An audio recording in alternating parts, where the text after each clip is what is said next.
Chers collègues, merci de nous rejoindre pour ce nouveau module vidéo du CCAFU Online dédié à la vessie.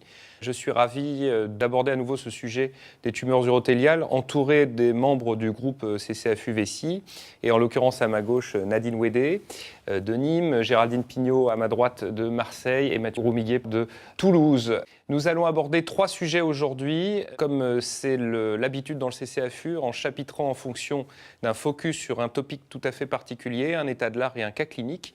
Une fois n'est pas coutume, nous allons donner la parole en premier aux garçons, et en l'occurrence au docteur Roumiguet, qui va nous faire un état de l'art sur un sujet qui est peu commun, mais qu'on est enclin à rencontrer dans notre pratique clinique, qui est la problématique de la cystite chimique. Donc Mathieu, nous t'écoutons, et puis nous allons ensuite t'interpeller sur quelques points pratiques pour nos collègues cliniciens. Merci Morgane. Pour cet état de l'art sur la cystite chimique, je vous propose de suivre le plan suivant avec un rappel de la définition, des étiologies et puis 2 cas que l'on rencontre souvent nous dans notre pratique d'urologue. La cystite chimique suite aux instillations endovésicales dans le traitement des tumeurs de vessie qui n'infiltrent pas le muscle, et ensuite la cystite secondaire aux chimiothérapies systémiques que l'on donne dans les tumeurs solides par exemple, et puis nous essaierons ensemble de conclure. Tout d'abord, sur la définition, la cystite est un syndrome d'inflammation de la vessie qui se manifeste le plus souvent par des douleurs pelviennes, de la pollakiurie, des brûlures urinaires et parfois de l'hématurie, ça tous les urologues le connaissent très bien. La cystite chimique est-elle provoquée par un agent chimique le plus souvent médicamenteux, bien sûr en ayant auparavant éliminé les causes de cystite habituelles qui sont les plus souvent infectieuses, avec donc un SCBU négatif et un patient qui est apyrétique. Pour les étiologies, je vous propose, pendant tout cet état de l'art, de suivre cet article de Payne, publié dans BJU en 2013, qui a fait une belle revue sur la cystite chimique et qui a rappelé les grandes étiologies. En premier lieu, on a les instillations endovésicales que l'on a l'habitude d'utiliser dans les tumeurs de vessie qui n'infiltrent pas le muscle, comme la mitomycine, la chimiothérapie, la mitomycine, mais aussi le BCG, qui sont pourvoyeurs de cystite chimique. La deuxième étiologie importante pour laquelle l'urologue est plus souvent appelé à la rescousse dans des situations urgentes, d'hématurie difficiles à gérer dans les services d'oncologie. Il y a les injections systémiques de chimiothérapie, le cyclophosphamide et l'ifosfamide. Tout d'abord, les cystites secondaires aux instillations endovésicales de BCG et de mitomycine, en commençant par le BCG. Et pour vous rappeler que c'est un phénomène, un syndrome qui est bien reconnu puisque c'est publié dans les recommandations de bonne pratique des instillations publiées par le CCAFU, où clairement ça fait partie des effets secondaires locaux qui sont gradés en fonction de leur durée de symptômes, moins de 2 heures, moins de 48 heures et moins de 7 jours, avec des recommandations bien écrites dessus. Donc c'est un phénomène que l'on connaît. Pourquoi on le connaît? Parce que si on regarde les données de la littérature assez récente avec cette étude de Brosi, on a quand même un taux de cystite chimique qui est aux alentours de 35% après instillation endovésicale de BCG. Et c'est d'autant plus intéressant de regarder cette cystite chimique parce qu'elle a un effet direct sur la compliance au traitement. Si on reprend l'étude de Lam initiale en 2000, qui avait permis de faire entrer dans la prise en charge des tumeurs de vessie n'infiltrant pas le muscle le traitement d'entretien par BCG, on avait un taux de poursuite du traitement à 3 ans qui était seulement de 16%. Avec l'apparition et la connaissance notamment de ces recommandations et de la gestion de ce cystite chimique, on voit qu'actuellement on a un taux qui est aux alentours de 10% de poursuite du traitement à 3 ans. Mais dans les 10% des patients qui arrêtent, ils arrêtent quasiment tous à cause d'effets secondaires urinaires à type de cystite chimique. Donc il y a un vrai problème dans le traitement au BCG de compliance due à cette cystite chimique. Heureusement, depuis l'étude de Lam, on a avancé dans la gestion de ce cystite chimique. On verra qu'il y a des recommandations à suivre, mais il y a aussi un traitement et une prévention avec cette étude de Colombel qui avait été publiée dans le journal of Urology en 2006, qui montrait qu'une prise d'ofloxacine 200 mg 6 heures après la première miction et 12 heures après la première miction après l'instillation de BCG, diminuer les effets, les manifestations cliniques de la cystite chimique. Donc c'est un médicament que l'on doit connaître, un protocole que l'on peut appliquer pour améliorer la tolérance et donc la compliance au traitement. Deuxième type de cystite chimique, la cystite chimique après mitomycine, lors des traitements des tumeurs de vessie n'infiltrant pas le muscle. Et là, pour faire le focus sur ce traitement, j'ai pris une publication de 2014 en Uro-Oncol qui relater les complications aux instillations post-opératoires précoces de mitomycine après résection. Donc, c'est-à-dire les patients qui avaient eu qu'une seule instillation de mitomycine, pour vous montrer que avec seulement une instillation, on avait 27,6% de complications urinaires après HIPOP, versus 19% dans le groupe contrôle. Donc la différence n'était pas significative, mais lorsqu'on s'intéresse aux différents types de complications, on voit clairement que l'HIPOP, donc une seule instillation, entraîne de la dysurie, entraîne de la pollakiurie, de l'incontinence et des douleurs pelviennes. Donc clairement, il y a une cystite chimique qui est engendrée par les instillations de mitomycine. Donc on peut faire effectivement le diagnostic de cette cystite chimique induite par la mitomycine en fibroscopie. C'est une lésion qui est assez typique, inflammatoire, ulcérée, que l'on peut prendre parfois à tort pour une récidive de la maladie. Elle peut être nécrotique.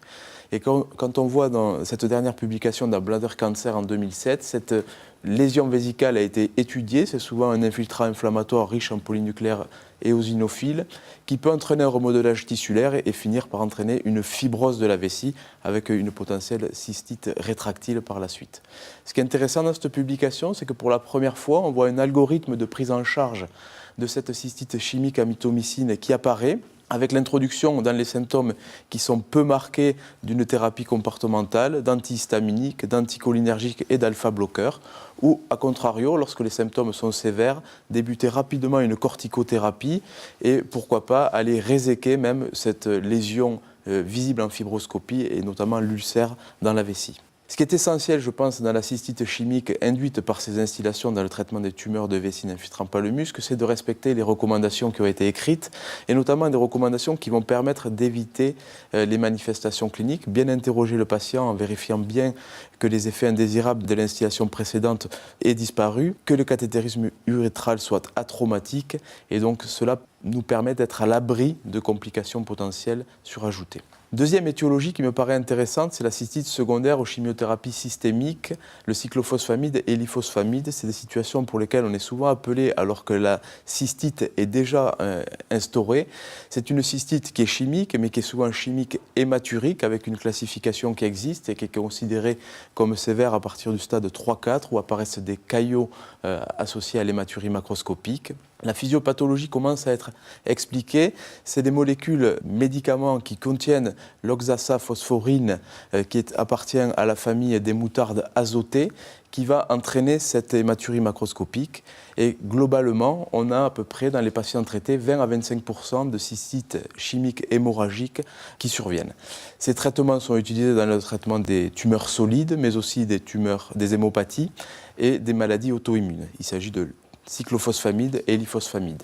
Lorsqu'on s'intéresse à la physiopathologie qui commence petit à petit à être connue, en fait le cyclophosphamide, lorsqu'il passe la barrière hépatique, va être dégradé. Il va y avoir la synthèse d'une molécule clé dans l'apparition de cette cystite chimique hématurique qui est l'acroléine. L'acroléine va être éliminée par les urines et va arriver dans la vessie, puis pénétrer dans la cellule urothéliale, entraîner une cascade d'événements qui va avoir des répercussions sur les fibres musculaires lisses de la vessie et sur la lamina propria avec des remodelages, mais aussi sur la cellule urothéliale entraînant des dommages de l'ADN avec une nécrose de la cellule et donc une hématurie. Alors comme c'est des effets qui sont quand même assez souvent, qui peuvent toucher notamment les enfants ou les jeunes adolescents, il y a bien sûr des traitements et des méthodes de prévention qui ont été mises en place. En termes de prévention, il y a le MESNA qui est bien connu, qui est l'antidote de l'acroléine, qui est plutôt utilisé en prévention avec une hyperhydratation ou une irrigation de la vessie, mais dont les effets et les résultats dans la littérature sont un peu discordants. On n'a pas clairement de preuves que ça marche très bien et que ça prévient clairement la cystite hématurique après traitement. Donc il y a des traitements qui vont être instaurés dans les maladies qui sont un peu plus sévères en termes d'hématurie. Ces traitements sont à base de glycosaminoglucane, le chondroïtine sulfate ou le sel de hyaluronate qui vont venir tapisser la cavité vésicale pour réduire cette hématurie. Nous pouvons aussi voir utiliser en instillation des prostaglandines dont l'effet n'est pas clairement démontré ni clairement expliqué, mais qui pourra avoir un rôle de contraction du muscle ou de contraction des vaisseaux. Il peut y avoir aussi le sel d'Halun qui peut être utilisé et aussi le formol, avec des résultats, comme vous le voyez sur le tableau, qui semblent être encourageants, mais sur des études de niveau de preuve qui restent tout à fait discutables. À l'extrême, lorsqu'on avance dans le type de traitement, on peut avoir des traitements systémiques avec bien sûr l'oxygénothérapie hyperbare que l'on connaît déjà dans la cystite radique, mais qui peut être utilisée dans ce type de pathologie. On peut avoir le traitement par oestrogène et aussi le traitement par pentazopolysulfate qui est l'Elmiron et qui lui va apporter en voie péros des résultats assez satisfaisants. En conclusion, sur la cystite chimique, je pense qu'en tant qu'urologue, on peut isoler deux types de cystite chimique. La cystite chimique que l'on induit par nos traitements en endovésicale de BCG ou de mitomycine dans les tumeurs de vessie qui n'infiltrent pas le muscle. Ce sont des cas que l'on rencontre fréquemment.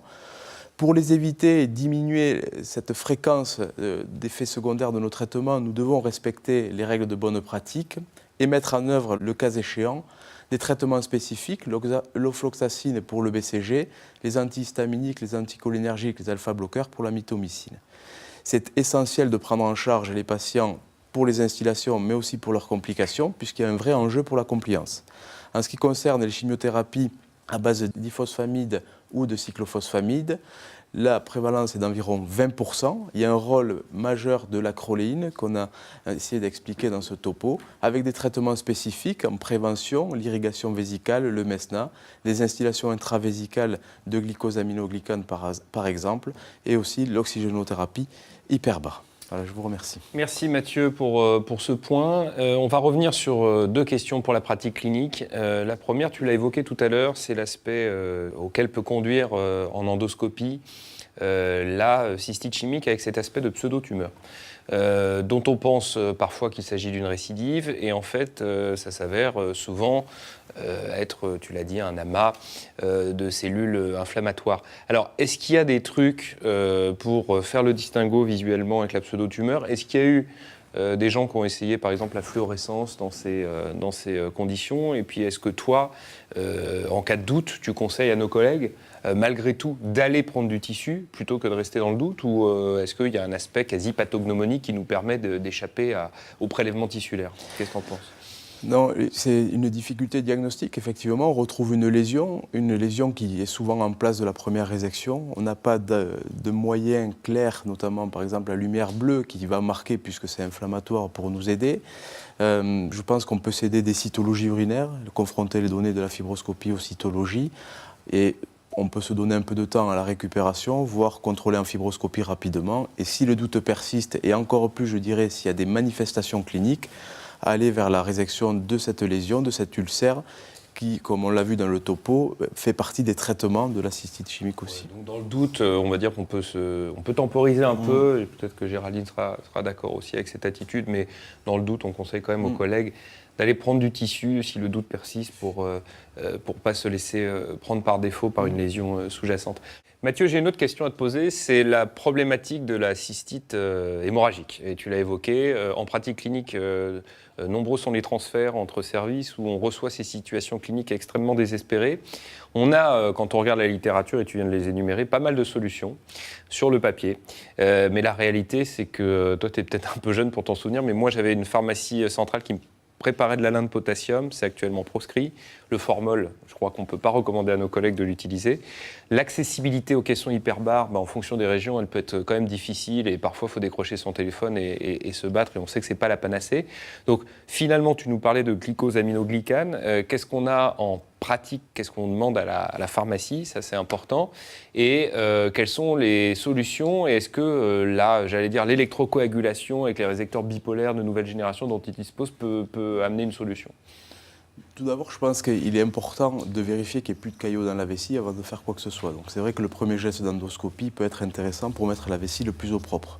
Ensuite, on peut faire des instillations intravésicales de glycosaminoglycane. Il y a deux médicaments qui sont reconnus, qui sont l'uraciste et le cystistat, qui sont des médicaments utilisés dans la cystite interstitielle et reconnus dans ce sens, qu'on peut demander à notre pharmacie et instiller selon les protocoles bien établis.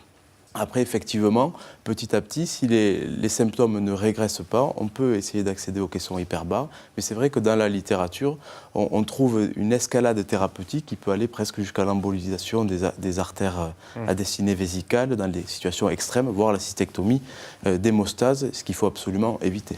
Et il y a un médicament qui est souvent utilisé en gynécologie pour des saignements d'origine génitale qu'on appelle l'Hexacil, notamment en obstétrique. Est-ce qu'il y a eu une quelconque publication à ce sujet-là, à ta connaissance? Parce que c'est des choses que j'ai déjà vues prescrites. Ouais. Dans ce domaine de la cystite chimique hématurique, je n'ai pas vu de données sur l'Hexacil. Par contre, il y en a dans la cystite radique, où c'est vrai que c'est soit en instillation avec les lavages vésicaux, soit en prise péros, avec des risques sur les patients qui sont cardiaques, mais pas de données sur la cystite chimique. Bon, très bien, merci pour ce point. Je crois que c'est important. On est tous confrontés à ça de temps en temps, et c'est vrai que d'avoir un certain nombre d'éléments posés sur le papier sur ce sujet, ça nous permettrait de revenir et d'éviter de se perdre en recherche. Un autre sujet qui est très important, c'est celui évidemment de la cystectomie, mais des patients qui finalement, on se retrouve avec une pièce qui est PT0 à l'anatomopathologie. Alors est-ce que c'est une victoire contre la maladie? Est-ce que c'est une défaite médico-légale vis-à-vis du malade? Est-ce que ça soulève des points vis-à-vis de la guérison? Est-ce que voilà, donc on a beaucoup de sujets autour du PT0 et j'ai demandé à Géraldine Pignot de nous dire ce qu'il en était et s'il fallait qu'on considère cette situation comme une situation de surtraitement. Géraldine, nous t'écoutons. Merci Morgane. Donc effectivement, la question des PT0 sur pièce de cystectomie, c'est une vraie question et on est en droit de se demander si on est en situation de surtraitement dans ce cas-là. Alors on le sait, ces tumeurs PT0 sur pièce de cystectomie, elles sont associées à un meilleur pronostic en termes de survie sans récidive et de survie globale. Je pense qu'il faut vraiment différencier deux situations qui sont complètement distinctes et dont on va traiter séparément.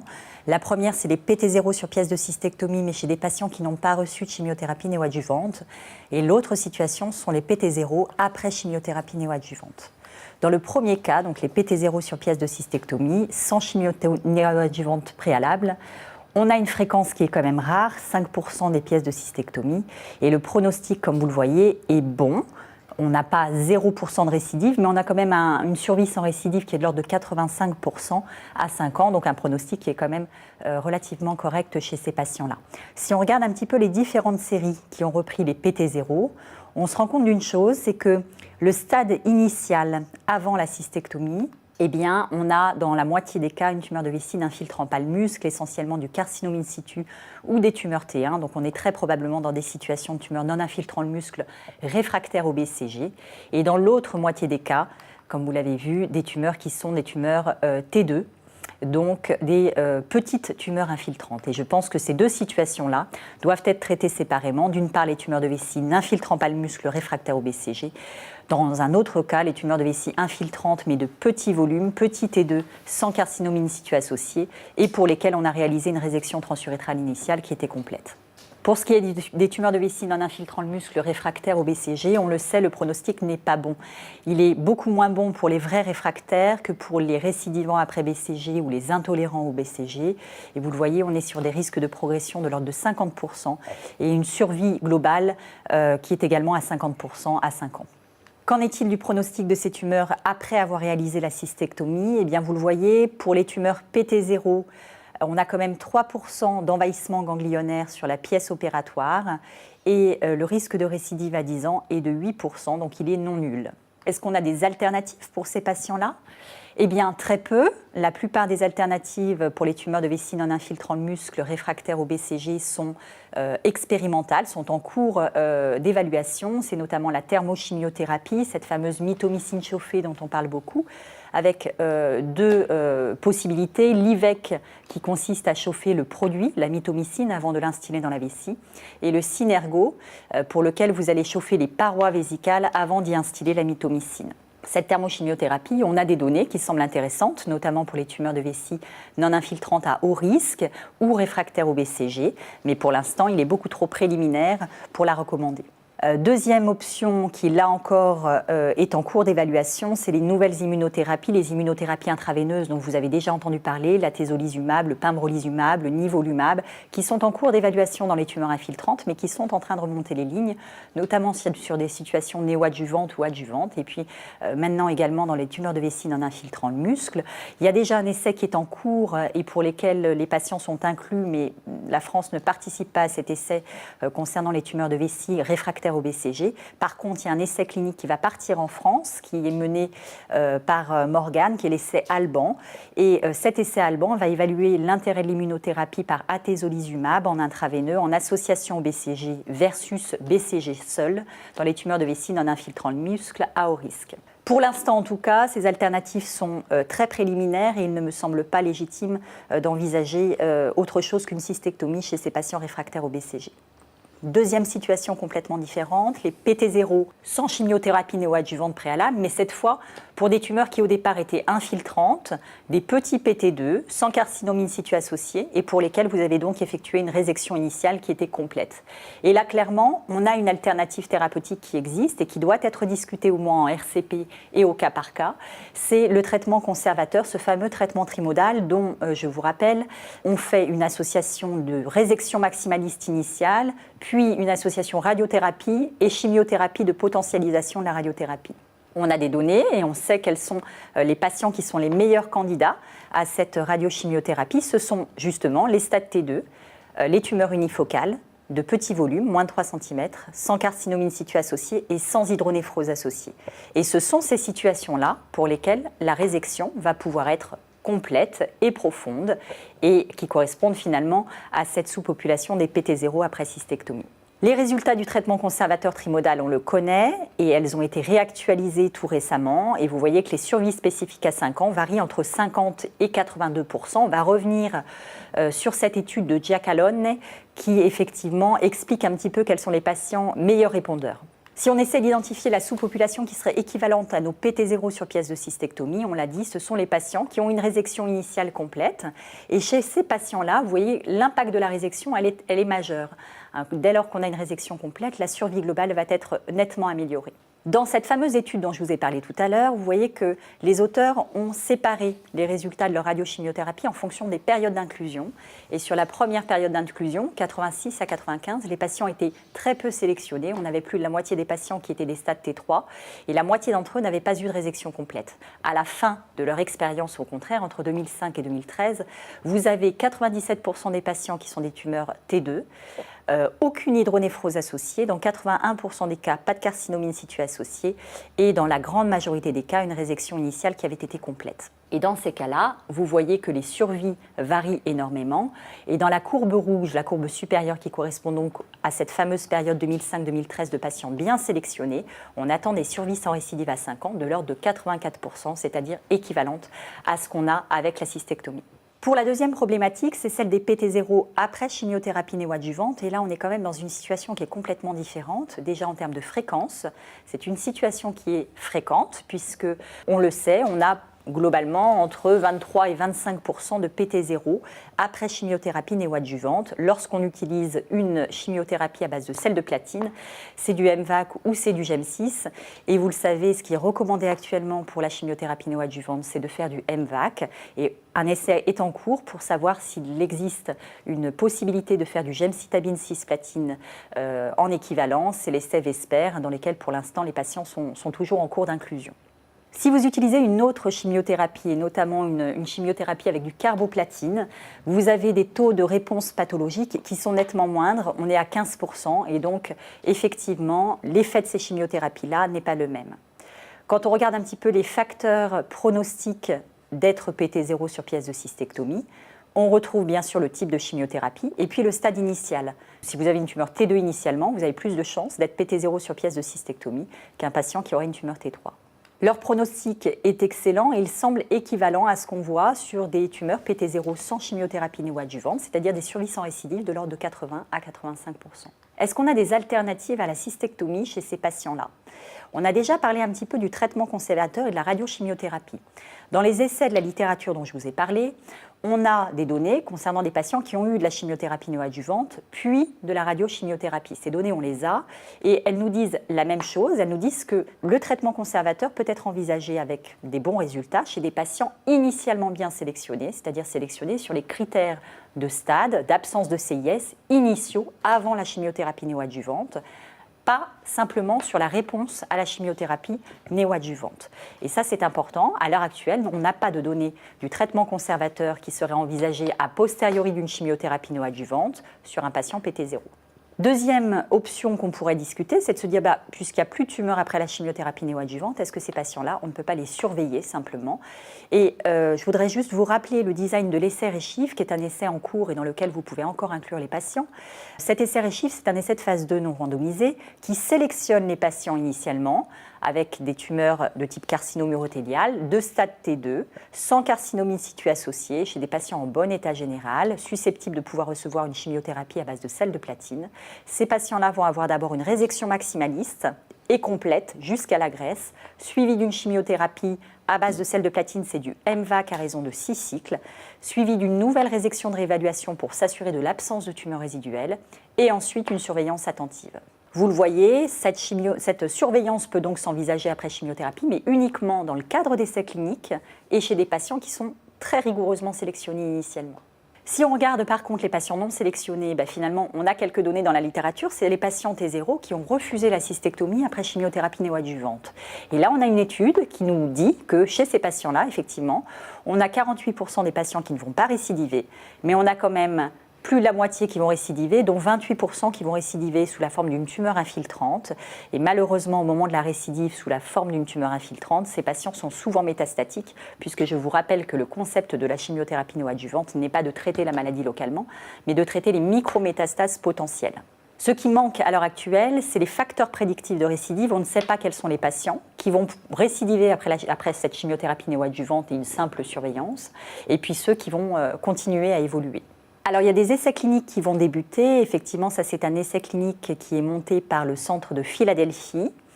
Les patients vont avoir une résection initiale maximaliste. Et puis, sur cette résection, il va y avoir du séquençage de réaliser qui va nous permettre de détecter des altérations moléculaires concernant notamment les gènes de réparation des mésappariements de l'ADN. Ils vont avoir une chimiothérapie par MVAC à raison de 3 cycles et à nouveau une re-résection qui va nous permettre de savoir s'il y a de la tumeur résiduelle ou pas. Et en fonction de la présence de tumeur résiduelle ou pas, et en fonction de la présence ou pas de mutation de ces gènes de réparation de mésappariements de l'ADN, on va avoir plusieurs stratégies thérapeutiques, soit une simple surveillance, soit une radiochimiothérapie, soit à l'inverse, s'il persiste une tumeur résiduelle significative, on ira à la cystectomie. Là encore, on est dans le cadre d'essais cliniques et ce sont des choses qui ne peuvent s'envisager que dans ce cadre-là. En conclusion, je voudrais vraiment insister sur le fait que les tumeurs PT0 correspondent à 3 situations différentes et pour lesquelles vous n'allez pas réfléchir de la même façon. La première situation, on en a parlé, c'est les tumeurs de vessie non infiltrant le muscle, réfractaires au BCG. Et je crois qu'il faut insister sur le fait que cette sous-population est de mauvais pronostic et que nous n'avons pour l'instant pas d'alternative fiable. Donc à mon sens, pour ces patients-là, nous ne sommes pas en situation de surtraitement. La deuxième population, ce sont les tumeurs de vessie infiltrantes qui n'ont pas eu de chimiothérapie néoadjuvante et qui se retrouvent PT0 sur pièce de cystectomie. Là, on était donc en présence de petits T2 de bon pronostic et je pense qu'il était légitime d'envisager chez ces patients-là une alternative qui est le traitement trimodal. Et il y a probablement dans ce cas un petit peu de surtraitement. La troisième alternative, ce sont les tumeurs de vessie infiltrantes qui vont être PT0 sur pièce de cystectomie, mais après chimiothérapie néoadjuvante. Et là, on n'a pour l'instant aucun facteur prédictif qui nous permettrait d'éviter la cystectomie. Donc, on ne sait pas si on est en situation de surtraitement dans ce cas. Merci Géraldine. Je crois que c'était important d'aller un petit peu plus loin que juste cet acronyme PT0 parce qu'on voit qu'il y a des situations cliniques différentes. Cela étant, c'est quelque chose auquel on est confronté de plus en plus. Et puis, le CCAFU ne cesse, avec son bâton de pèlerin, de rappeler la nécessité de la chimiothérapie néoadjuvante qui est recommandée dans la littérature et encore trop peu mis en application pratique. Et donc, dans vos RCP, il faut vous battre pour ça parce que c'est la meilleure séquence qu'on puisse proposer aux malades, sous réserve qu'ils soient unfit. Mais ça, on discutera de ces définitions plus tard et des gens qui peuvent avoir des problèmes de créatinine sous d'autres aspects cliniques. Ce qui est important, c'est, tu l'as évoqué, le PT0. PT0, ça veut dire qu'il n'y a plus de tumeur endocavitaire. On est confronté à une maladie cellulaire tumorale dont on sait qu'elle peut diffuser par d'autres biais, notamment lymphatique. J'ai envie de te poser une question sur les curages. Est-ce que tu as regardé un petit peu dans la littérature sur ces patients qui avaient eu des cystectomies PT0 ? Est-ce qu'il y avait, alors, notamment ceux qui n'avaient pas de chimiothérapie néoadjuvante, de temps en temps quand même des pièces de cystectomie PT0 avec des curages envahis, quelles étaient les proportions ? Parce que ça peut être intéressant pour me refléter la diffusion de la maladie. Oui. Donc je remets effectivement une petite couche sur le curage, puisqu'effectivement, quand on fait une cystectomie, c'est très important de faire un curage étendu. Et même chez ces patients-là qui sont en réponse complète après une chimiothérapie néoadjuvante, le curage a toute son importance. Et on a des données dans la littérature de ces patients PT0 qui, dans 3 à 5% des cas, sont PN+. Et donc là, effectivement, on a, malgré l'absence de tumeurs résiduelles localement, des extensions ganglionnaires possibles dans 3 à 5% des cas. Donc je crois qu'il faut être très pédagogue aussi avec les patients, parce qu'ils s'emparent de ces sujets, et nombreux sont ceux qui viennent nous demander leur compte-rendu d'anapathe, parce qu'ils ont déjà eu des résections avant, et ils sont très friands de ces résultats-là. Attirer leur attention sur le curage, parce que si vous êtes PT0NX, vous mettez le doute, donc si vous ramenez des ganglions, et voilà, et leur dire que, leur présenter les courbes, que PT0, c'est pas 100% de survie à 5 ans, et que donc on est sur un bon profil, mais c'est pas obligatoirement quelque chose qui doit devenir conflictuel, parce qu'il y a toujours aussi des patients qui voient le mauvais côté de la lorgnette en disant vous m'avez opéré à tort, vous m'avez retiré l'organe, etc. Et donc quand on séquence bien ces situations cliniques différentes, on est en situation d'être plus pédagogue. Donc c'était un peu le message du CCAFU aujourd'hui. Oui, tu voulais dire autre chose ? Effectivement en parler aux patients, notamment pour la chimiothérapie néoadjuvante. Moi, je leur en parle avant. Et je leur dis que dans 25% des cas, il n'y aura peut-être pas de tumeur résiduelle visible à l'évaluation après la chimiothérapie néoadjuvante, mais que ça ne changera pas la stratégie qui consiste à faire une cystectomie par la suite. Quand ils sont avertis de ça, généralement, ils l'acceptent bien et ils comprennent un petit peu l'objectif final. Eh bien, autre situation à travers un cas clinique. Donc Nadine Ouédé va nous parler d'une situation clinique qu'elle va dérouler sous nos yeux et puis on la commentera tous ensemble si vous le voulez bien à la fin. Notez contour Nadine. Merci beaucoup Morgane. Donc je vais prendre la parole sur le versant médical et oncologique. J'étais ravie de t'entendre parler de la promotion du néoadjuvant, mais malheureusement on ne peut pas toujours faire de la chimiothérapie néoadjuvante, comme tu l'as clairement dit, puisque de temps en temps on a ce qu'on appelle des patients unfit pour le cisplatine. Donc à travers ce cas clinique, on va voir un peu à quoi ça correspond. Donc c'est une situation réelle d'un patient que je prends en charge, que je suis toujours aujourd'hui.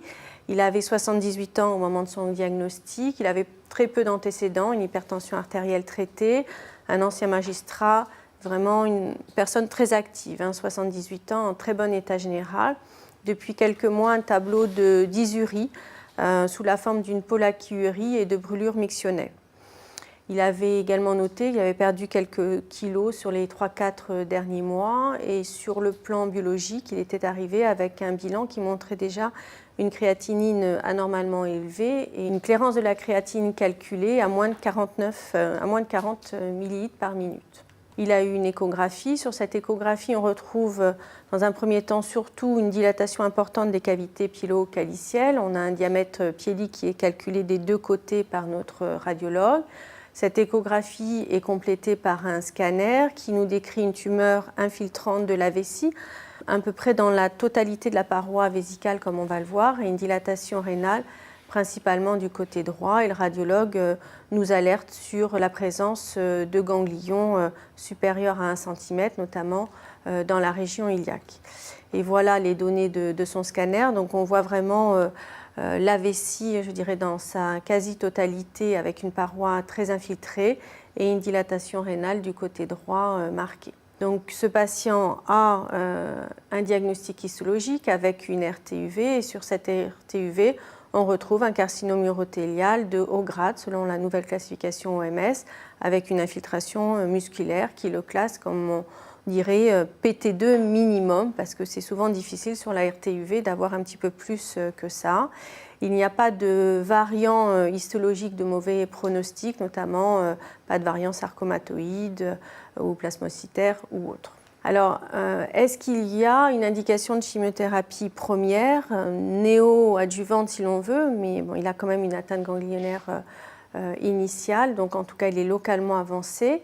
Quand on regarde le pronostic de ce patient, on se rend compte que du fait de cette atteinte ganglionnaire visible sur le scanner, il est classé stade 4 et qu'il a un très mauvais pronostic à 5 ans, puisqu'il a 3 chances sur 4 de décéder dans les 5 ans.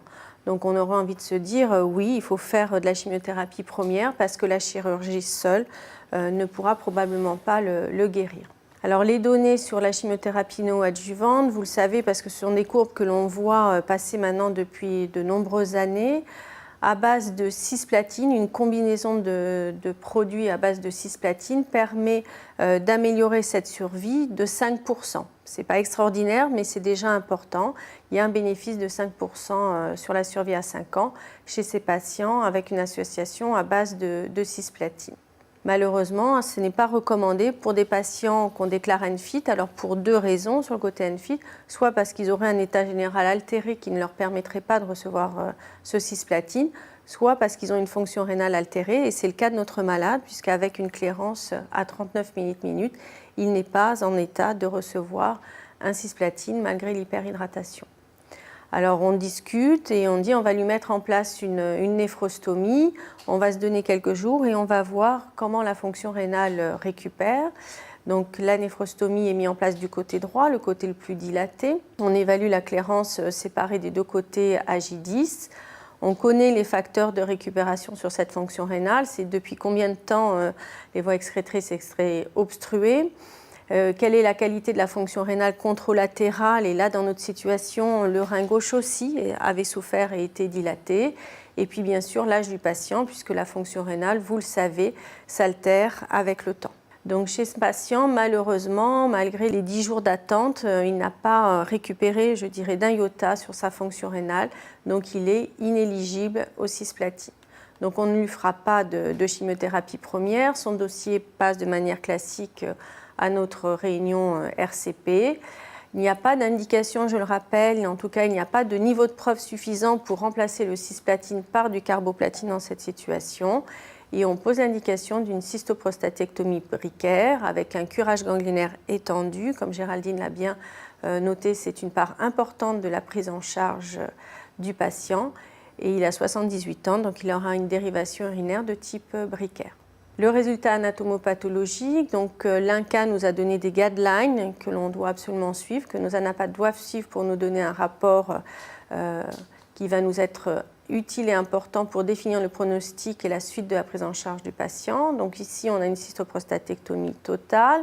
On a une localisation, même si on la voyait diffuse sur le scanner, qui est principalement postérolatérale droite sur la pièce opératoire. Et ensuite, on a du carcinome urothélial de haut grade, pur. On a des recoupes, qu'elles soient urétrales ou urétérales, bilatérales en tissu sain, donc on est content. On a la présence d'emboles vasculaires sur cette pièce opératoire. Il est classé PT3 et il a une atteinte ganglionnaire effectivement importante avec effraction capsulaire. Donc il est classé PN2 puisqu'il a des ganglions qui font entre 2 et 5 cm de grand axe.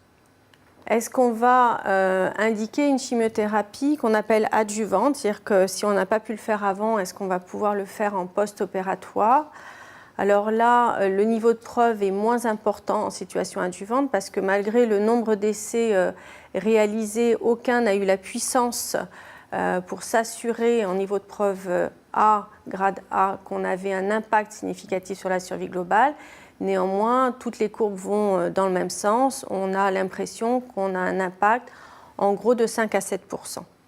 Donc il y a des recommandations qui ont été publiées en 2015 par quand même des groupes experts américains, canadiens, notamment avec le professeur Tannock, qui nous recommandent de faire une chimiothérapie adjuvante pour ces patients, mais toujours avec l'idée de réaliser une chimiothérapie à base de cisplatine. Donc ce patient, il était inéligible au cisplat sur sa fonction rénale avant l'intervention. Je ne vais pas dire que c'est pire après, mais en tout cas, ça n'a pas changé. Et nous avons décidé en RCP de le surveiller de près. On a suivi les recommandations du CCAFU-VESI. Donc la première année, vraiment, c'est important de leur faire un scanner tous les 3 mois, puisque c'est là où ils ont le risque de rechute le plus important. La deuxième année, on peut espacer tous les 6 mois. Alors ce patient, au premier scanner à 3 mois post-cystectomie, malheureusement, on voit d'ores et déjà une métastase pulmonaire apparaître dans le lobe supérieur droit, comme vous pouvez le voir sur les images du scanner.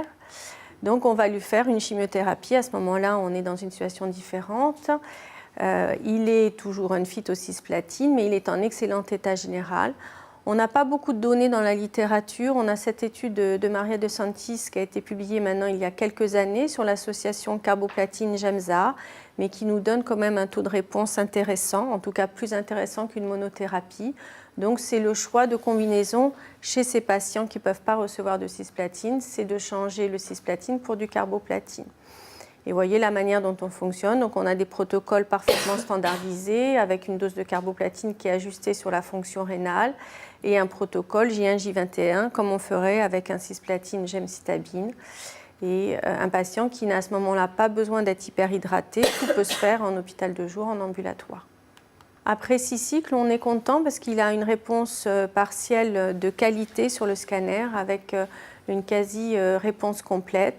Donc, je dirais que même aujourd'hui, si on a le développement, on parle beaucoup d'immunothérapie, ce sont des maladies qui restent chimiosensibles et il y a à peu près la moitié de nos patients qui vont avoir une réponse de qualité à la chimiothérapie. Alors, est-ce qu'on a des alternatives thérapeutiques pour ces patients ? On commence à avoir des données sur l'immunothérapie, notamment avec 2 molécules, l'atezolizumab qui est un anti-PD-L1 et le pembrolizumab qui est un anti-PD-1. Alors sur l'atezolizumab, on avait cette étude IMvigor 210 qui a été publiée l'année dernière dans Lancet Oncology avec 2 cohortes. Et nous, ce qui nous intéresse aujourd'hui, c'est la première cohorte chez ces patients unfit. Donc pour eux, ça correspondait à la première ligne thérapeutique. Et on voit qu'on a un taux de réponse partielle de qualité chez ces patients, quel que soit leur niveau d'expression de PD-L1 sur la tumeur ou sur le micro-environnement. On avait entre 20 et 30% de réponses objectives, avec des réponses qui se tiennent dans le temps et un taux de survie global, bon, pour cette petite cohorte, on n'a pas encore énormément de recul, mais qui est intéressant puisqu'on a une survie globale à 14 mois. Et si on regarde ce qu'on avait notamment avec le carbo-Gemza que je vous ai présenté, on était plutôt aux alentours de 10 ou 12 mois que de 14 mois. Donc vraiment, on a l'impression qu'on est favorable avec ce type de molécule. La deuxième qui est arrivée, c'est le pembrolizumab, donc l'anti-PD-1, également avec une cohorte de patients unfit pour le cisplatine. Et on a des taux de réponse tout à fait similaires avec des taux de réponse objectifs de 20 à 30% et un taux en tout cas de patients contrôlés intéressant de presque la moitié. Donc pour conclure, je dirais qu'il n'y a pas de standard de chimiothérapie en périopératoire pour des patients qui ne sont pas capables de recevoir du cisplatine, ici dans notre situation du fait d'une fonction rénale altérée. Il y a des alternatives thérapeutiques en situation métastatique et maintenant toute la question, ça va être de savoir qui va être plus à bénéfice de recevoir une chimiothérapie première que de recevoir une immunothérapie. Et probablement des essais thérapeutiques, on le voit, qui se bousculent un petit peu au portillon en situation périopératoire, où là, les développeurs d'immunothérapie sont très intéressés de voir si les patients peuvent en bénéficier. Alors, des petites pistes pour prédire la chimiosensibilité. Donc, on parle beaucoup maintenant de classification en sous-types moléculaires chez ces tumeurs urothéliales. Donc, il y a plusieurs classifications qui existent, mais celle-ci, c'est celle qui a été le plus largement publiée, donc en sous-type basal, luminal et P53 light. Le sous-type basal, c'est un sous-type très agressif avec un taux de prolifération élevé, plutôt de type cellules souches, cellules jeunes, avec un pronostic qui est défavorable, mais la contrepartie, c'est que c'est un sous-type très chimiosensible. On a un sous-type luminal qui est intermédiaire, mais qui a une cible thérapeutique qui est intéressante en situation métastatique avec la présence d'une mutation FGFR3. Et puis on a les P53 là qui sont plus faiblement évolutifs et à ce moment-là qui sont moins sensibles à la chimiothérapie. Et versant immunothérapie, on est encore un petit peu dans les balbutiements. Vous l'avez vu dans IMvigor, on a parlé du niveau d'expression de PD-L1, que ce soit sur la tumeur ou sur le micro-environnement.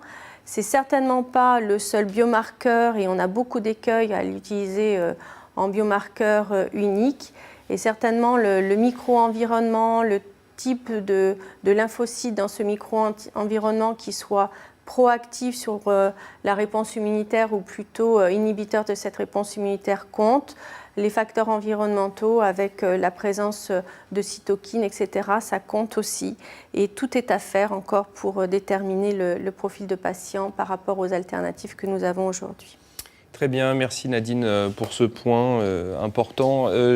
Sous la bannière Unfit, on voit ici que tu as pris le débit de filtration glomérulaire et la fonction rénale.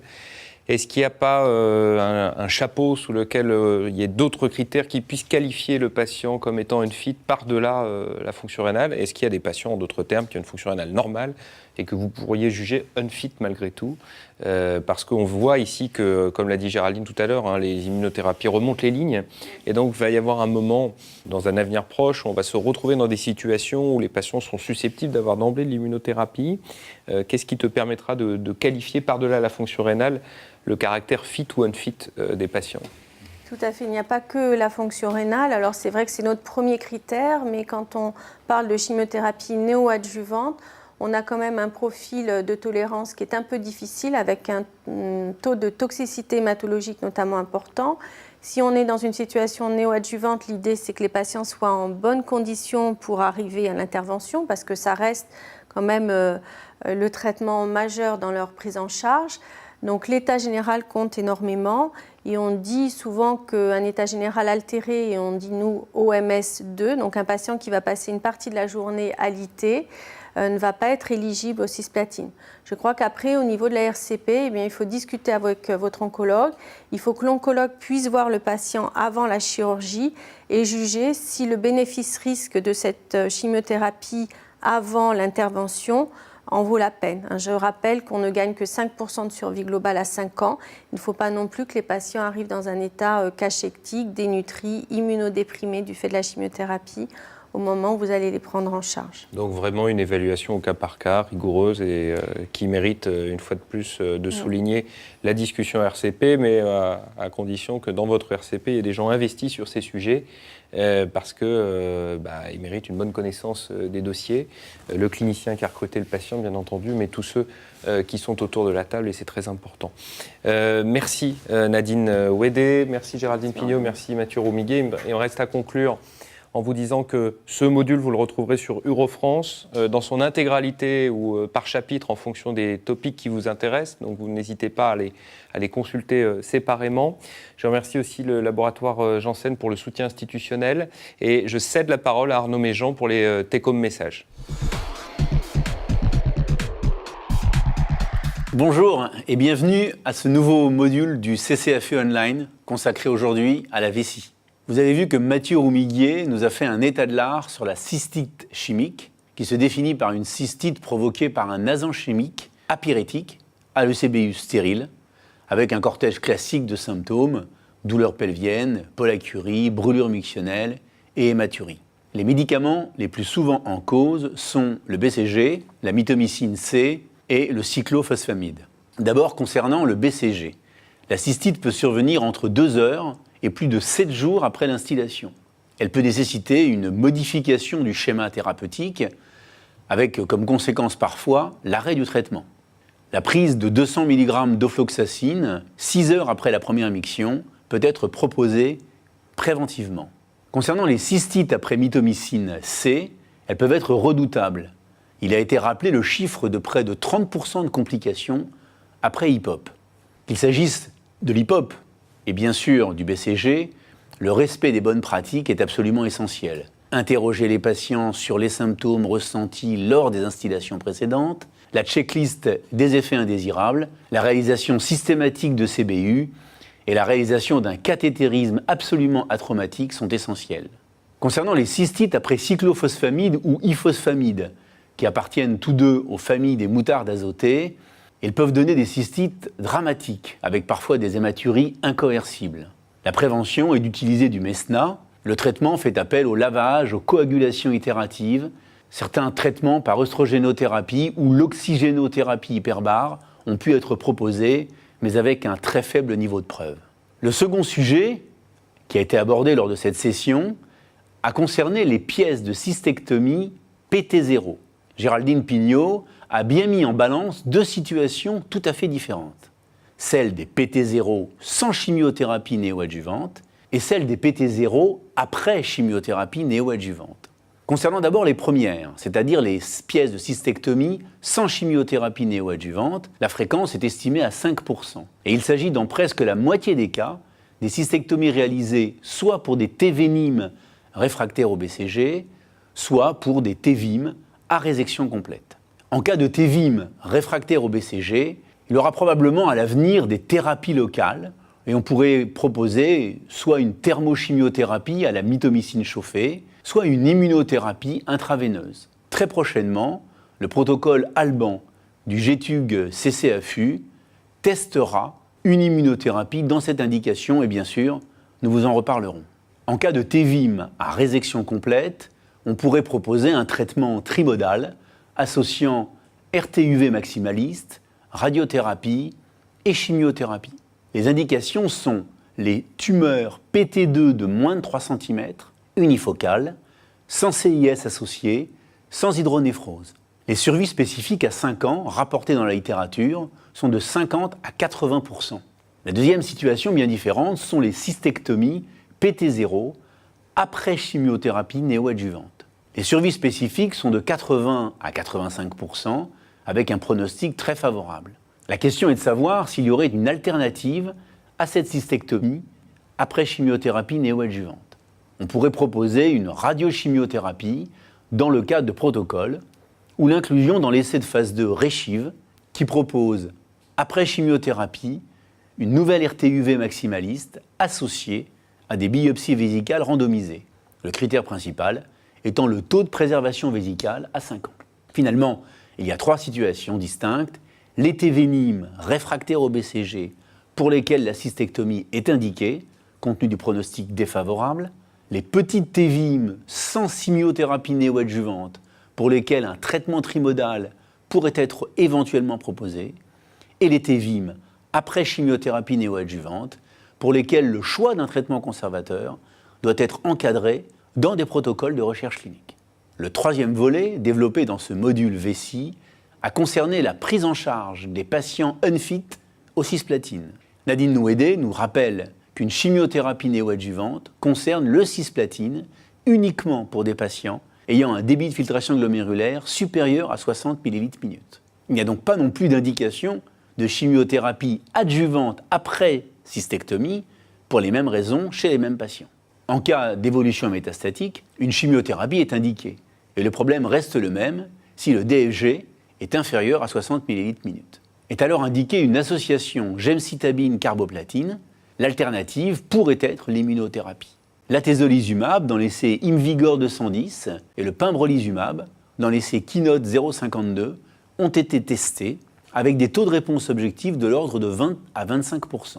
En périopératoire à la cystectomie, l'immunothérapie va être testée dans des protocoles en cours de préparation. Nadine Ouédé a rappelé les facteurs pronostiques de réponse à la chimiothérapie basés sur les 3 sous-types qui sont basal, luminal et P53-like. Voilà, merci d'avoir suivi ce nouveau module. Merci au sous-comité VECI, à Morgane Roupret, Mathieu Roumiguier, Géraldine Pignot et Nadine Ouédé. Merci au laboratoire Janssen pour leur soutien institutionnel. Merci à l'équipe technique. Nous vous donnons rendez-vous le 15 mars pour un nouveau module du CCAFU Online. Au revoir, à bientôt.